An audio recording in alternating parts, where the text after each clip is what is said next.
Le 15 novembre 1815 voit la mort de son frère Caspar. Ludwig entreprend de diriger l'éducation de son fils Karl et doit faire face à une interminable série de procès contre sa belle-sœur pour obtenir la tutelle exclusive, finalement gagnée en 1820. Malgré toute la bonne volonté et l'attachement du compositeur, ce neveu allait devenir pour lui une source inépuisable de tourments. En effet, très affecté par le caractère singulier du compositeur, Karl sombre dans une dépression.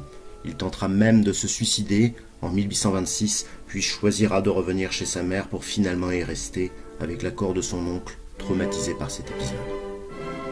À partir de 1820, enfermé dans sa surdité, Beethoven doit se résoudre à communiquer avec son entourage par l'intermédiaire de cahiers de conversation. C'est aussi l'époque de la Missa Solemnis qui réclame aux musiciens 4 années de travail. La composition de la 9e symphonie suivra de peu l'achèvement de sa messe avant d'être créée le 7 mai 1824, Beethoven renouant en temps avec le succès. Ces 5 derniers quatuors à cordes mettent le point final à sa production musicale. En décembre 1826, Beethoven contracte une double pneumonie dont il ne peut se relever. Les 4 derniers mois de sa vie sont marqués par des douleurs permanentes et une terrible détérioration physique. Ainsi, le 26 mars 1827, Ludwig van Beethoven meurt à l'âge de 56 ans. Alors que Vienne ne se souciait plus guère de son sort depuis des mois, le 29 mars, près de la moitié des habitants de la capitale autrichienne assistent à ses funérailles. Son corbillard princier précède un cortège de 200 fiacres.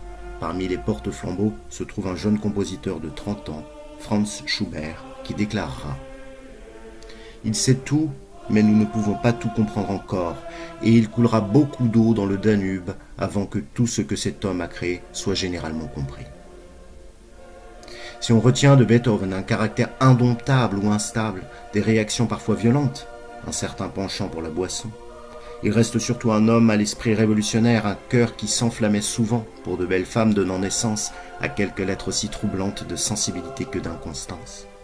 Mais s'il ne faut retenir qu'un seul trait de caractère du compositeur aux multiples facettes, sans aller dans la complexité prétentieuse d'analyses trop souvent fantaisistes, peut-être faut-il se tourner vers une phrase simple d'un homme en quête de spiritualité comme on peut l'entendre dans l'Adagio ma non troppo ma divoto de sa 9e symphonie, ou dans ces quelques lignes du compositeur. Je suis tellement heureux lorsque je me promène dans les bois, parmi les arbres, les fleurs et les rochers. Personne n'aime la campagne autant que moi. Ici, la surdité ne me préoccupe plus.